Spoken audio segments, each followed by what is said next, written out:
Good morning, everyone. I'm Tom Demmer, State Representative from Dixon. As Leader Durkin mentioned, on Wednesday, the governor will introduce his proposed budget for the upcoming fiscal year. And this is the first step in a process, the first step in a process that the legislature goes through each and every year, where we hear an initial budget presentation from the governor that by law is required to be balanced. It's required to both propose an estimate of how much revenue the state expects to collect in the upcoming year, as well as where those dollars will be spent.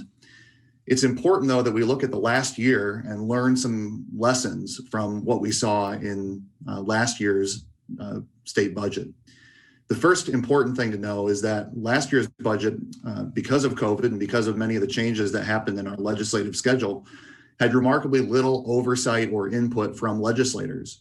Instead, it delegated unprecedented amounts of authority to the governor to govern through executive orders, emergency rules, and almost a blank check in appropriation authority. It's important that the legislature reassert itself in this year's budget as we wrestle with the challenges, the financial challenges that were brought by COVID, as well as the financial challenges that have been underlying every state budget for the last decade. These are long-running financial problems the state of Illinois must wrestle with.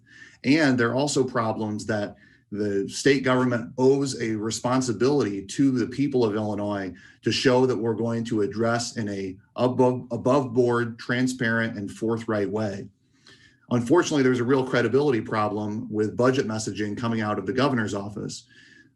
As Leader Durkin mentioned, as folks were trying to gin up support for the graduated income tax increase, we continually heard messages that said, without this tax, we'll be forced to make draconian cuts or raise your income taxes across the board. Unfortunately, those messages were repeated time and time again by leading proponents of the tax increase and by senior members of the governor's administration.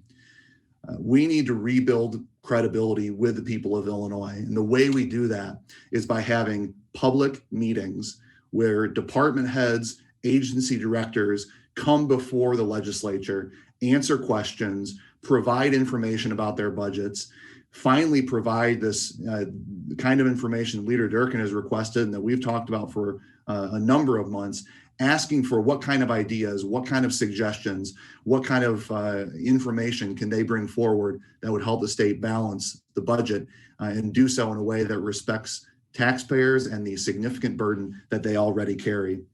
It's also very important the legislature reassert itself in oversight for federal dollars. Last year, the state was on the receiving end of billions of dollars from the federal government. And again, it was programs that were overseen by the administration through emergency rules and through an unprecedented level of appropriation authority that it was unchecked and unreviewed by the General Assembly. We must re-engage our role as a co-equal branch of government to provide the kinds of checks and balances that the people of Illinois expect. This year's budget will be challenging, just as every budget that we've ever been through has been challenging. But we cannot continue to allow Governor Pritzker independently to provide budget spin, to try to support further tax increases, or to make the kinds of threats that we saw in order to push forward a tax increase that Illinois voters overwhelmingly said no to. So it's the time for the General Assembly to re-engage, and House Republicans are certainly willing to come to the table to ask the tough questions of directors, to work through the budget process and come up with a balanced budget that can put Illinois on a more stable footing in the upcoming fiscal year.